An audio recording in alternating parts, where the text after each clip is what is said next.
Olá, eu sou o professor Thiago dos Santos Maciel, da Universidade Federal do Amazonas. Trabalho no Instituto de Saúde e Biotecnologia. Sou líder do grupo de pesquisa RISMA. E nessa aula iremos falar sobre coluna lombar. Então, primeiramente, nessa aula de dor lombar, vamos abordar as patologias, que podem ocorrer, as patologias mais frequentes.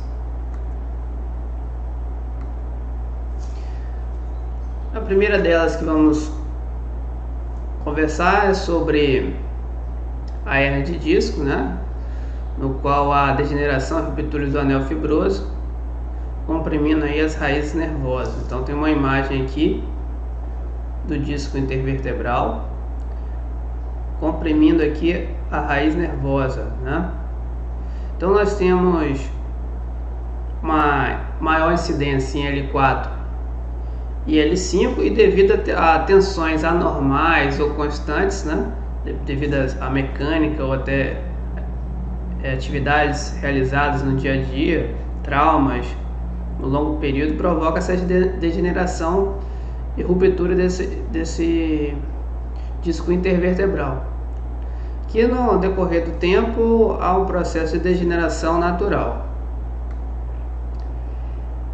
Aqui nós temos na imagem, ilustrando uma compressão aqui do nervo, do nervo ciático, das raízes nervosas aqui, e o ponto que o paciente pode relatar dor, Então esse disco herniado aqui, nesse nível, ele pode causar dor aqui no nervo ciático, Então o paciente vai sentir uma dor mais espalhada nessa área vermelha, ilustrada aqui, E aqui mostra a compressão discal, Aqui nós temos o processo espinhoso, aqui a medula, saindo aqui as raízes nervosas, e essa compressão aqui, que é numa vista superior. O que o Prentice fala a respeito disso, o livro do Prentice? A inclinação para frente e o giro impõe uma distensão anormal sobre o disco, Mas são movimentos realizados no dia a dia, Ninguém vai ficar sem fazer esse movimento, de inclinação para frente e com giro, É um movimento que esporadicamente nós realizamos.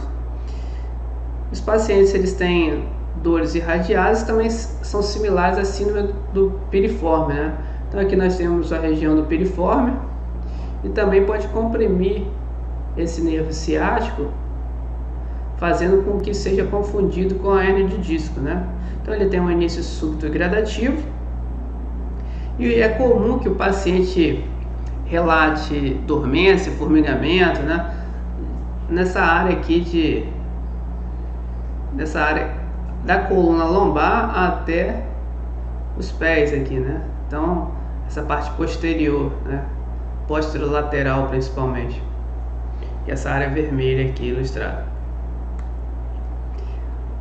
O livro traz como pontos de interesse, que a inclinação para frente e a postura na posição sentada aumenta essa dor, e que os sinais pioram durante a manhã ao despertar e tende a melhorar ao longo do dia. Então, na medida que o indivíduo passa a ir realizando as suas atividades diárias, há uma tendência que essa dor reduza, ou cesse. E os sinais podem ser reproduzidos, Os sinais e sintomas podem ser reproduzidos pela tosse ou espirro, que pode aumentar essa dor local. Então é comum que o paciente relate que, ao ir no banheiro, por exemplo, defecar, ou quando ele tosse, ou quando ele espirra, que ele acaba realizando uma manobra de Valsalva, ele reproduz essa dor dele. Dentre os pontos de interesse também podemos relatar que o paciente ele pode adotar uma postura antálgica, inclinada para frente, um posicionamento de proteção, e também essa inclinação lateral em direção ao desvio do quadril é dolorosa e limitada. Então ele evita realizar essa inclinação lateral inclinação do lado que ele sofreu essa compressão, que ele está sofrendo essa compressão. E a inclinação lateral para longe do desvio já é mais móvel e não provoca dor. Então é comum que ele faça uma inclinação para o lado oposto. E durante a palpação pode provocar dor. Então se você realiza uma palpação na região ali que a gente falou que é mais comum, né, de L4, L5, L5, S1, pode ser que o paciente relate dor, né? É comum que ele relate dor à palpação. A pressão póstero anterior sobre o segmento é comprometida e aumenta a dor. Então, se você você realiza uma paciente em decúbito ventral, você realiza uma pressão no sentido póstero anterior, o paciente possivelmente vai relatar dor, né? Tem grande chance de relatar dor. E a elevação passiva da perna estendida, embora seja aqui nessa figura seja ativa, né? Ela aumenta a dor, porque ela coloca em tensão, né? Então, na aula de anatomia biomecânica nós falamos como é que é o comportamento aqui das estruturas cápsulas ligamentares e musculares, que ao realizar diferentes movimentos, ou eles vão estar tensionados ou mais frouxos. Então é comum que na elevação passiva da perna o paciente relata dor. É importante que nós possamos realizar teste neurológico, de reflexo, força, sensibilidade. E a respeito do tratamento, nós temos aí algumas dúvidas, nós vamos abordar aqui a priori nesse primeiro momento, mas vamos falar de forma mais detalhada na aula seguinte. Então, na literatura ela coloca uma série de coisas, né? Então, que a gente encontra em livro e não necessariamente iremos encontrar isso em artigos científicos, né? Porque a gente sabe da defasagem que tem de um livro, né? O livro é importante no aspecto de vista conceitual, mas a atualização deve ser constante na busca de artigos e evidências para cada tipo de situação. Então, nós vamos falar de forma isolada na próxima aula. Mas o livro aborda algumas técnicas de terapia manual, eletroterapia, correção postural, estabilização segmentar, uso de colete, alguns casos cirúrgicos. A gente vai ver que muitas vezes nada disso vai funcionar, né? Então, a gente tem uma revisão sistemática agora recente indicando, por exemplo, que a fototerapia não resolve, né? A fotobiomodulação não resolve para a dor na região lombar. Nós temos também mostrando que as técnicas de manipulação, né, da terapia manual também não funciona, que não é melhor que o placebo. Então, algumas coisas aí desse ano, né, que surgiu em 2021 de uma revisão sistemática, caindo por terra alguns desses tratamentos que nós vamos abordar na próxima aula. Nós temos como outra patologia a espondilólise, que é uma anormalidade, né, interarticular da coluna que se localiza nas facetas articular superior e inferior.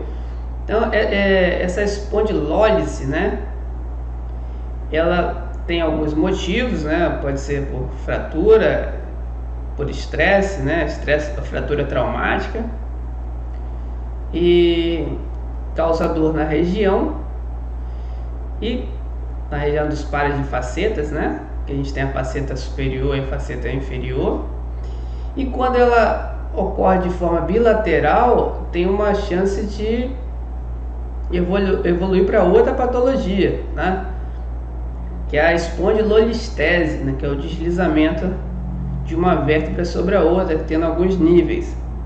Então, nós vamos falar nos próximos slides também sobre a espondilolistese. Mas por enquanto, falando aqui da espondilólise, o que ela pode estar relacionada tanto com os fatores congênitos também, que nós devemos levar em consideração, microtraumas, algumas vezes na maioria das vezes são assintomáticas, e o indivíduo ele sente dor no movimento de rotação ou extensão da coluna.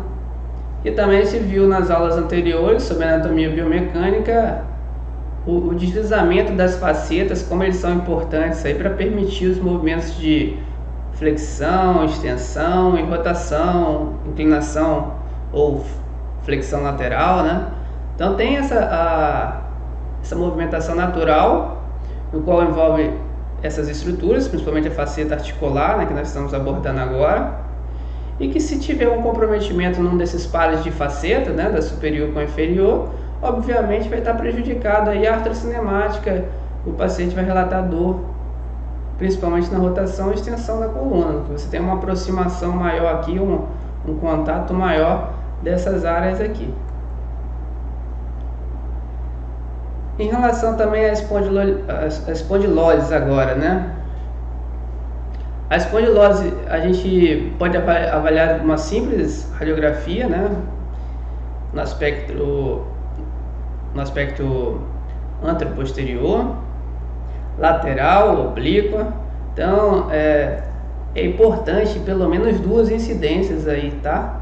Então na hora que for pedir um exame de imagem, que a gente vai ver também sobre os exames de imagem, que também deve ser para mais como caráter exclusivo do que nortear o tratamento, né? Mais para excluir bandeiras vermelhas e tudo mais. Mas nós temos aqui, então pedir essas incidências aqui, se você quiser uma visualização melhor, né? Como a gente mostrou na imagem anterior aqui, a vista lateral, então obviamente você vai pedir aqui, se você quer visualizar essa fratura, né, mas você vai solicitar aqui esse exame de imagem lateral, mas pode também sempre associar a outra, né, deve associar pelo menos 2 incidências. Então tem a anteroposterior, que você vai dar um aspecto geral, e a oblíqua também é mais específico. Então nós temos essas 3 opções aqui de solicitação de exame de imagem de radiografia simples. E também podemos utilizar outros exames complementares, como ressonância magnética, tomografia computadorizada e cintilografia, que também pode nos auxiliar e vai nos auxiliar no diagnóstico. Tratamento conservador, né, que tem relatado na literatura, tem alguns tratamentos aqui que exercício de flexão, extensão 1 mês, não alterou ADM no fortalecimento, não alterou ADM e o fortalecimento do tronco.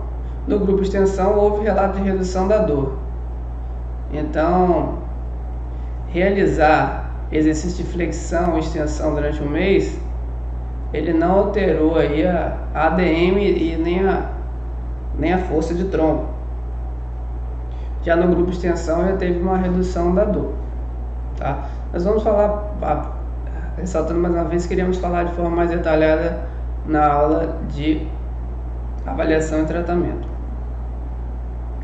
Aqui mostrando aqui tratamento conservador, né, através de uma meta-análise, 10 sessões, com 45 pacientes com espondilólise ou espondilolistese. E aí o grupo 1 realizou treinamento do abdominal profundo e o grupo 2 controle, né? E o que nós podemos reparar aqui? Que houve uma redução da dor e da incapacidade, uma redução da dor e também da incapacidade, né? Sabe que a dor lombar é uma das grandes causas de incapacidade no mundo. Só que um detalhe aqui, durante 30 meses, então uma quantidade, um prognóstico bem lento, né? Então imagina o paciente tratar aí 30 meses, né? Que dá em torno de 2 anos e meio. Tratamento da espondilólise pode ser eletroanalgesia, cinesioterapia, corrigir o desequilíbrio muscular, estabilidade segmentar, terapia manual, de acordo com o Prentice. E a gente também vai ver isso mais para frente no tratamento, né? A gente está falando aqui de forma mais precoce. A espondilolistese, ela é um diagnóstico que se refere a deslizamento anterior. Então você vê aqui que esse deslizamento anterior, ele é mais comum no nível de L5-S1, ou seja, a quinta vértebra lombar e o sacro, né, a primeira vértebra sacral. Então é muito comum essa espondilolistese, a espondilólise também, e a espondilólise, né, os dois. Espondilólise é a quebra aí, uma fratura, devido a algum estresse em apenas um lado, né, e aí a espondilolistese acaba cometendo os dois, no qual você perde o contato das facetas e há um deslizamento de uma sobre a outra. E aqui está mostrando aqui o deslizamento de L5 sobre S1.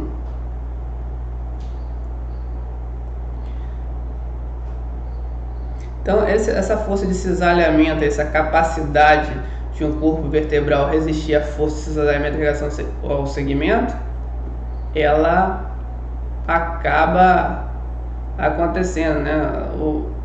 Há um deslizamento indesejável. E aqui nós temos esse método de Maywarding, que analisa aí os 5 níveis de espondilolistese, né, que é o deslizamento de uma vértebra sobre a outra, tendo aqui nível 1 de 1 a 25%, né, o quanto ela desliza sobre uma estrutura, a estrutura superior sobre a inferior ou vice-versa. E nós temos de 26 a 50% nível 2, de 51 a 75% nível 3, no nível 4 de 76 a 100%, e ainda temos aí quando uma vértebra ela fica como se fosse uma gota caindo de um chuveiro, né? Uma gota d'água caindo, né, sobre uma superfície, né? Por isso vem o nome espondilopitose, que tem aí acima desses 100%, né?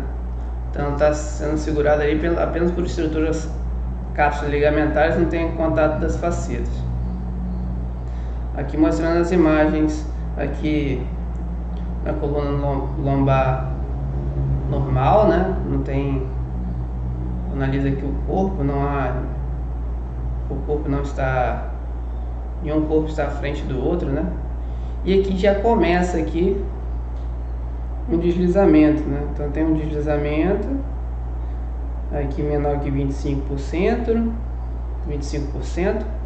entre 25% e 50%, ele está quase aqui, já passou da metade dos 25%, né? Um quarto aqui de deslizamento, ele já passou. Aqui de 50%, né? Sobre isso aqui, se a gente for marcar esse ponto aqui, então de 50 a 75, ele está aqui entre 50 e 75. E aqui no grau 4 ele já está quase caindo aqui, né? Não chega a ser uma espondilopitose, mas está maior que 75%. Então se a gente pegar esse corpo vertebral e dividir ele em 4 partes, a gente vai ver que ele está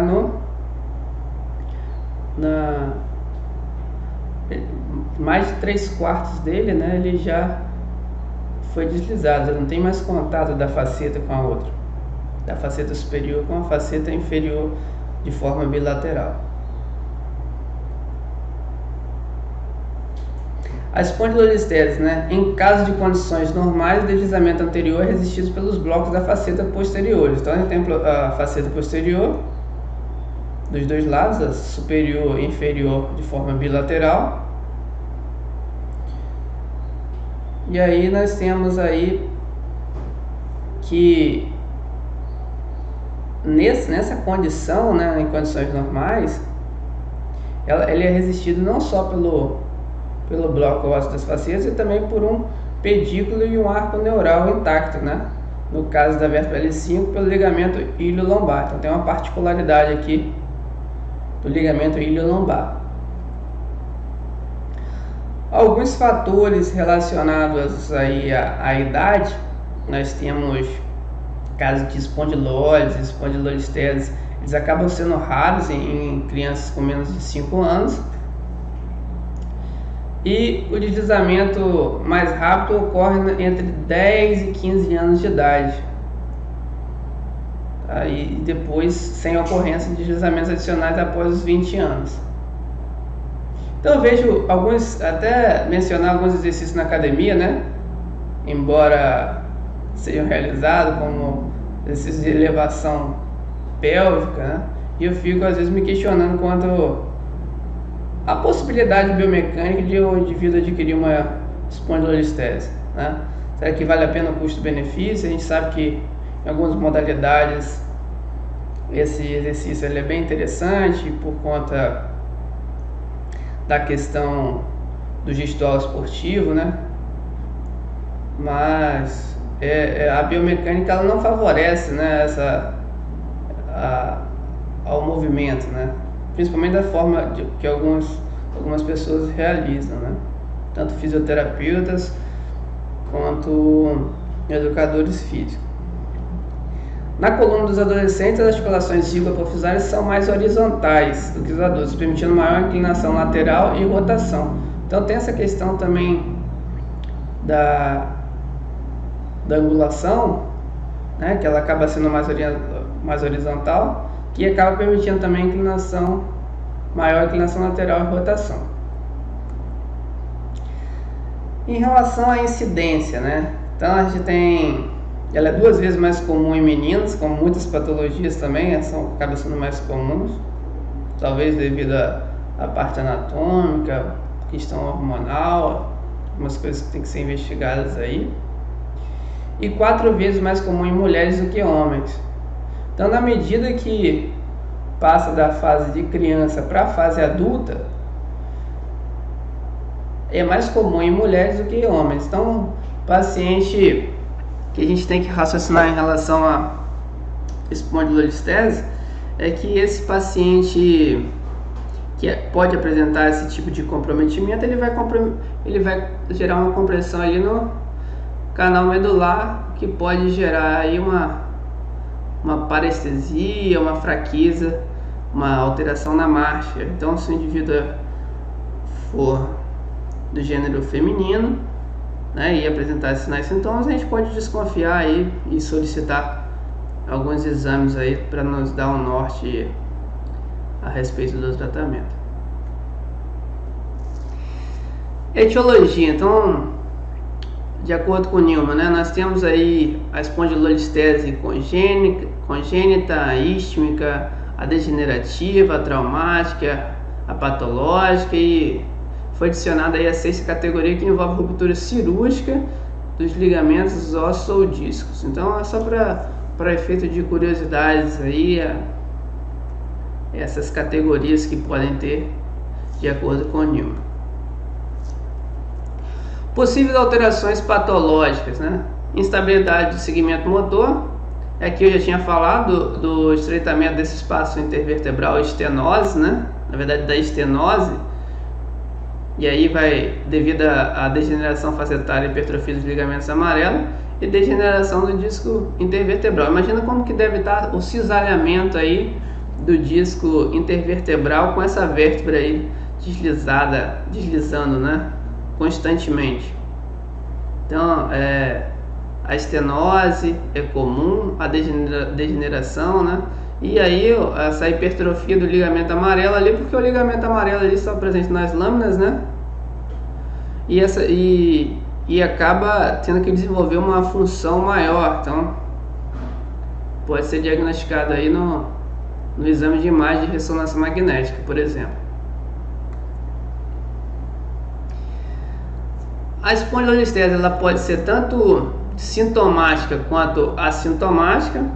Ocorre na maioria das vezes na segunda década, e aqui é um detalhe importante, né? Não está relacionado e associado com o grau de deslizamento. Então as pessoas pensam que a reprodução dos sinais e sintomas, né, ela vai estar correlacionada com o grau de deslizamento. Quanto maior o grau de deslizamento, mais dor o indivíduo vai sentir, mais incapacidade, e nem sempre isso vai condizer. E caso haja osteófito, né, devido a esse impacto mecânico nessa região, né, no decorrer do tempo, obviamente que pode provocar irritação na raiz nervosa, né, com esse crescimento desse osteófito. Atividade de extensão e rotação podem reproduzir a dor, isso a gente já tinha falado. Então é comum que ao realizar movimentos de extensão e rotação o indivíduo relate dor. Muitas vezes ela apresenta dor, mas não tem limitação funcional, principalmente em relação à amplitude de movimento. A dor ela tem uma localização mais na linha média, né, na região lombo-sacral. Então é importante destacar também o local da dor. A dor mecânica é aliviada pelo repouso, então quando o indivíduo está em repouso ele tende a não sentir dor. E o paciente também pode apresentar dor radicular, né, como na hernia de disco, ou seja, uma dor irradiada para membro inferior no sentido posterolateral, e também alterações na marcha, né, na marcha claudicante.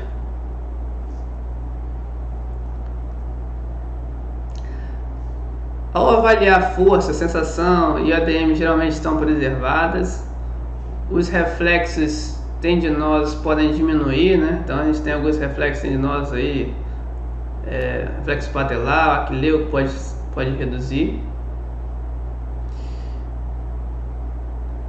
Em caso de apresentar hiperreflexia, clono, teste Babinski positivo, suspeitar de lesão na medula ou cauda equina, então esse deslizamento também pode, essa alteração aí já no caso da hiper, não da redução, né, da hipo, ela pode ser tanto lesão na cauda equina, mas também tem que levar em consideração aí a lesão na medula, tá? Uma compressão na medula que pode ocasionar reproduzir essa hiperreflexia.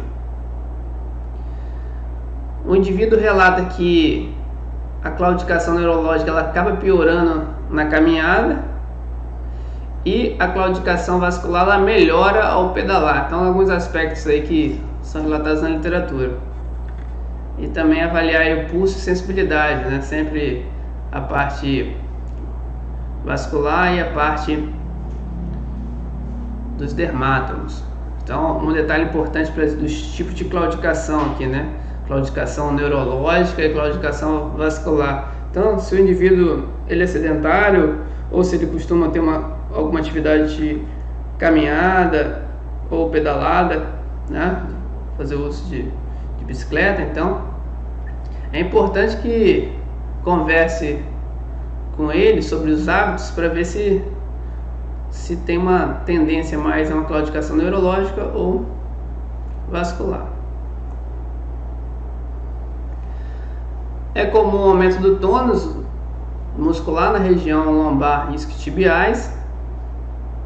O diagnóstico diferencial já inclui aí osteoartrite quadril, mielopatia, tumores e infecção. Então, a gente está falando das patologias aí, a gente falou da hernia de disco, espondilose, está falando agora de espondilolistese, mas também devemos levar em consideração aqui a mielopatia, que pode estar relacionada também com a espondilolistese, mas também diferenciar com casos de tumores, infecção, então verificar se o indivíduo tem febre, perda de apetite, ou relatou perda de peso nos últimos dias, né, nos últimos meses, de forma brusca. Então, para analisar aí qualquer tipo de patologia, deve-se avaliar a radiografia em vários planos, né, a fim de evitar erro. Então, é comum que nós, além da radiografia lateral, nós realizamos pelo menos 2 incidências, né? A gente falou da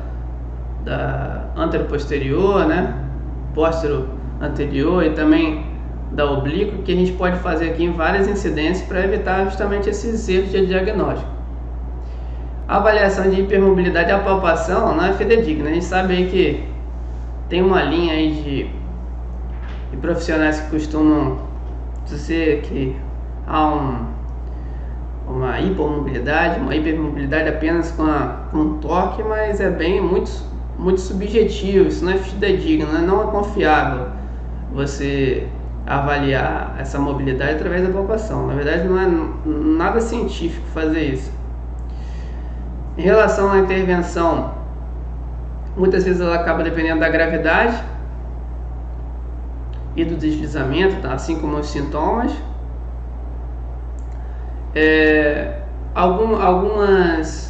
Alguns comportamentos aí de posicionamento, né, pélvico para alívio da dor pode relatar melhora, né, com a estabilização segmental, alongamento das musculaturas flexoras do quadril.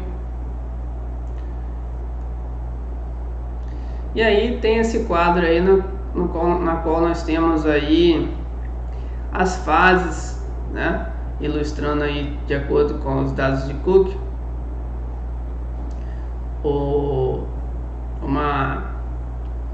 na qual ele divide em 3 fases da espondilolistese, que nós podemos ter uma abordagem em relação ao tratamento.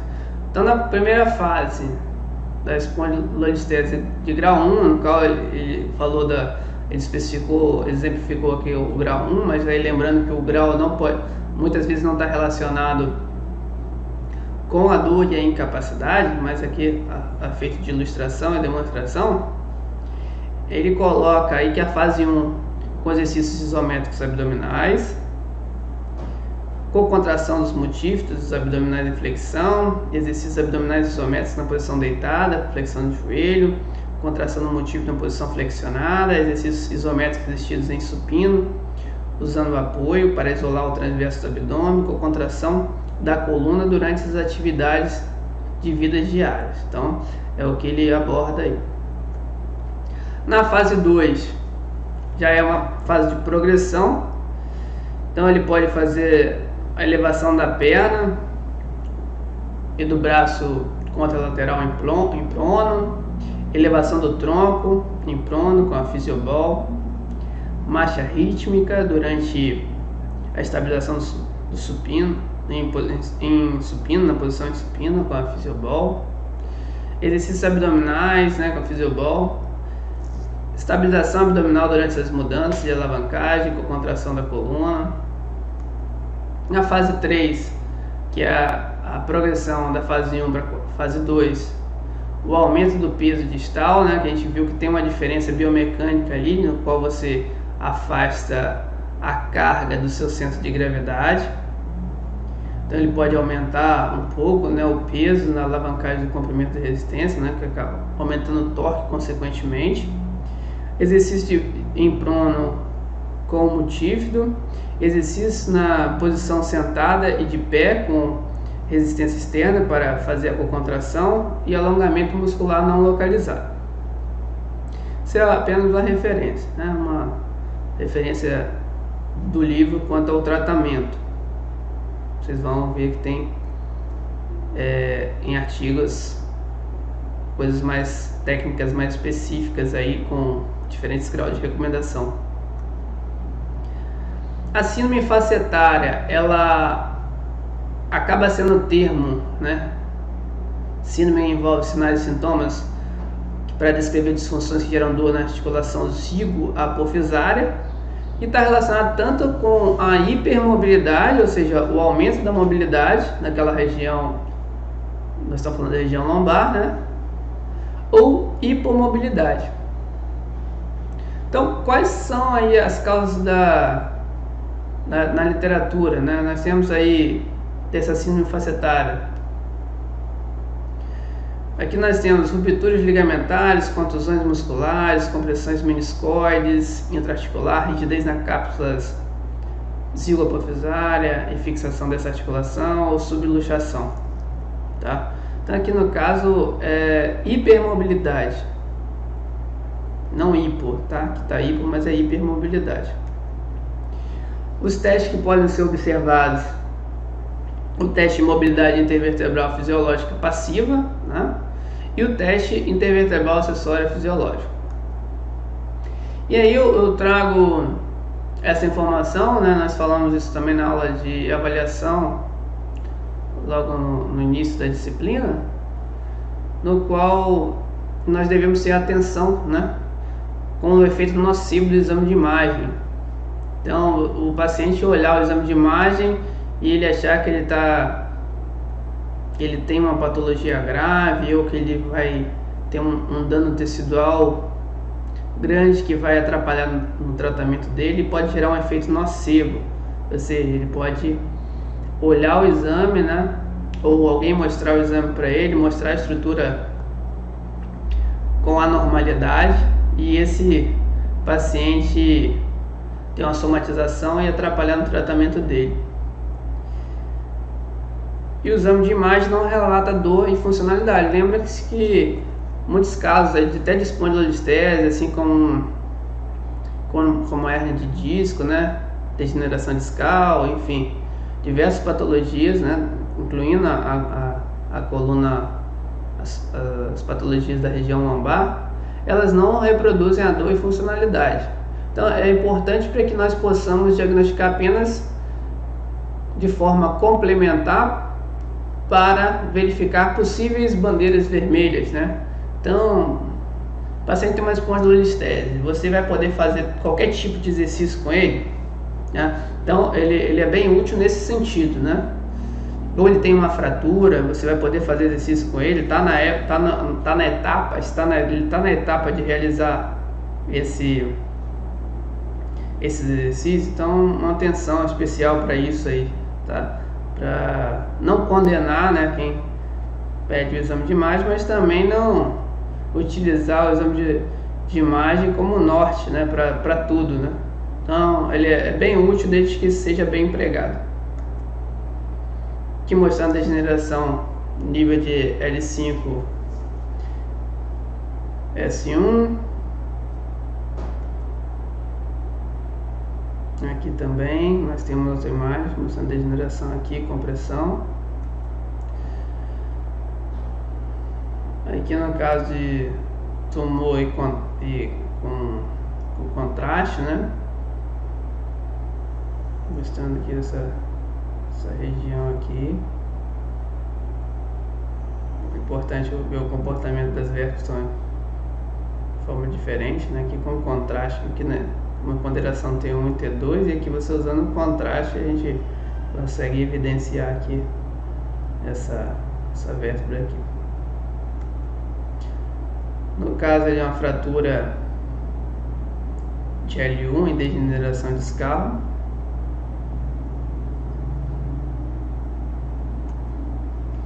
e é isso, a gente se vê na próxima aula. Obrigado por assistir.